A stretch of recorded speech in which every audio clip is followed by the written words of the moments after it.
Hey, welcome back to the fine line between stupid and clever. This is the third video in my series of hollow body epoxy Les Paul guitars. This started with my original prototype hollow body casting here, just to make kind of a Les Paul copy with LED light show included. So there's a whole video about that one. The second guitar was a similar guitar to this one, but in a short scale bass. Modeled after a violin bass kit I bought off of Amazon. So both of those guitars are going to be debuting later this week in a corporate gig. That should be plenty embarrassing. Anyway, for the rest of those folks who are Les Paul purists and are completely appalled by these abominations, wait until you see my next build. This is going to be a blue tinted casting. So this, I showed this before. This is a body casting that I made just by taking the regular epoxy and tinting it blue.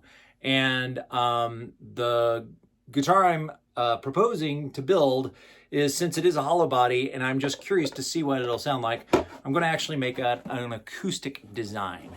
The purpose for that is going to be to take camping. I wanted something that's low maintenance, cheap, and weather resistant to take with me in my camper to play along campsites. I'm not expecting a big acoustic sound out of this thing, obviously, but it should make enough noise to play by a campground. And also, I will be putting in a piezo pickup transducing bridge in here. So it should be fun. The process is going to be pretty straightforward and easy because it's such a simple guitar. I've obviously got the hollow body, the body. I'm going to be drilling out and cutting out the support posts in the middle. And instead of mounting the bridge directly to the top, I'm going to be using kind of an arch top tailpiece that will then obviously take the string tension onto the body. And then I was thinking long and hard about how to install the bridge.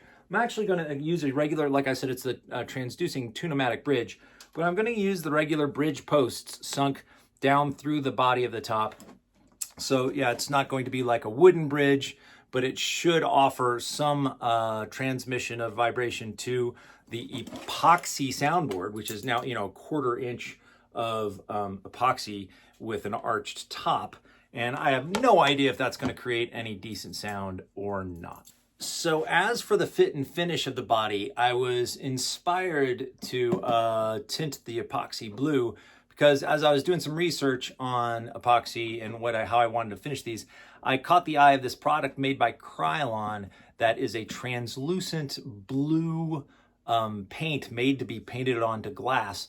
And it makes it appear as it's ground Seaglass. So kind of like for a beachy motif, if you take a glass vase and you spray this like blue translucent, basically it looks like the glass has been ground up over years and years floating around in the ocean.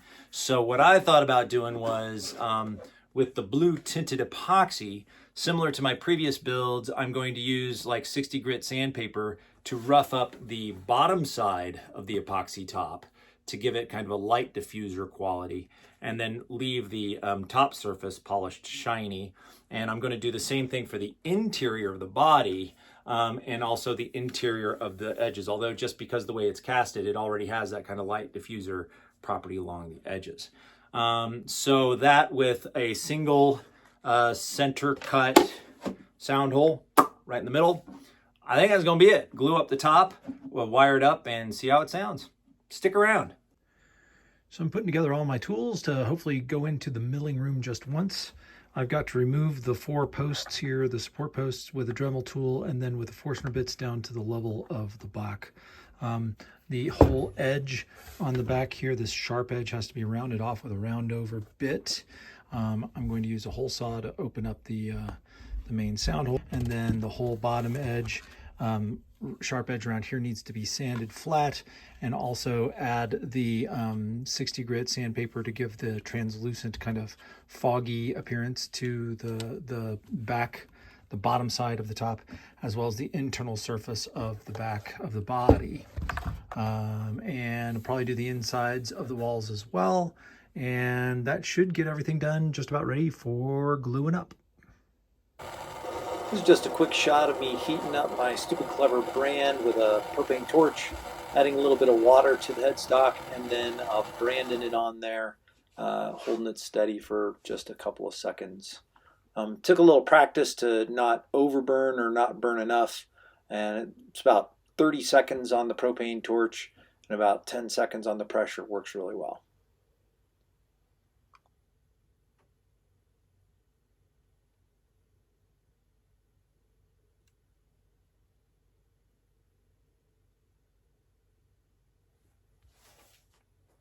Just added a couple of coats of true oil, gunstock oil over the headstock, let that dry, and then buffed it out to a satin finish with steel wool.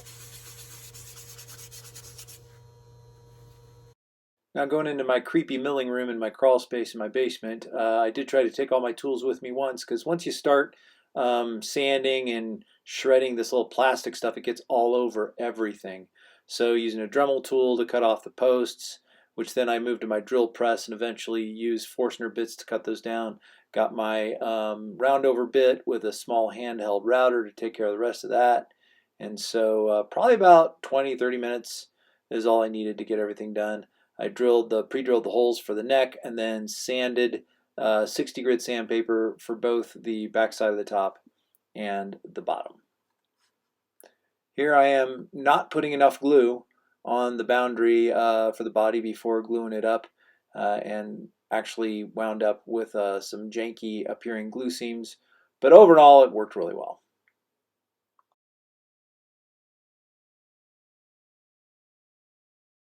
So here it is, ladies and gentlemen, the final product, and I have to admit, at the end of clamping up the body, I was a little disappointed because I screwed up a little bit. I underestimated the amount of glue that I need to go all around, and I got some patchy kind of glue seams between the body and the top.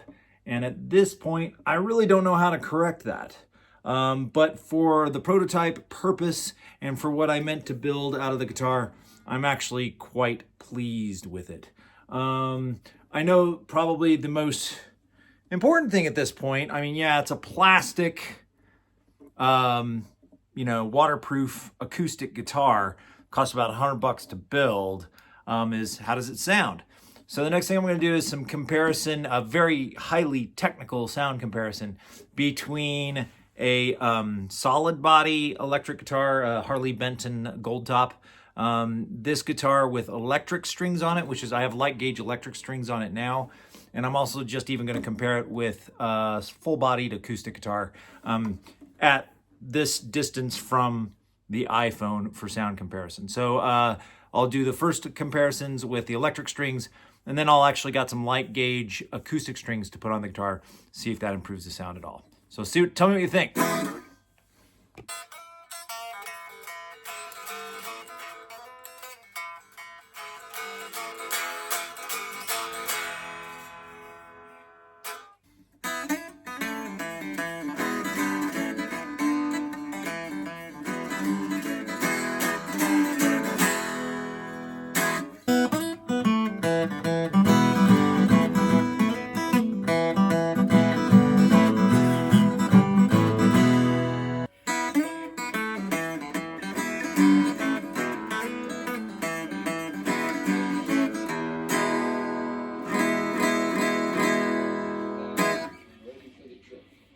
So with the acoustic strings on this thing, I have to admit I am delighted with the actual acoustic sound that it has for what it is.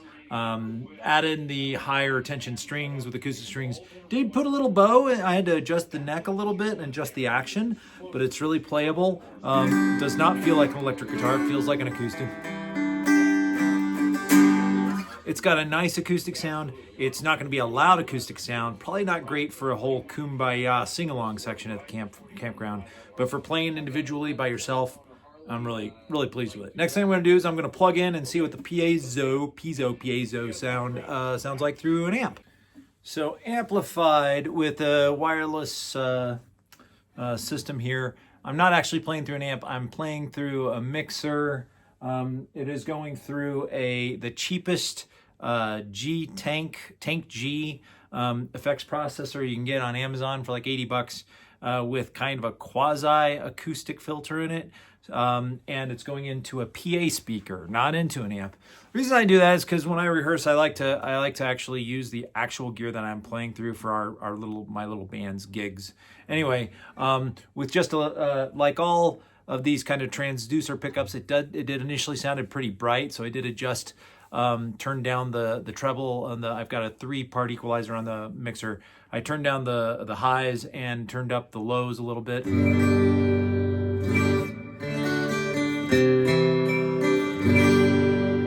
It gives me a nice functional acoustic tone if I wanted to play this thing live or something.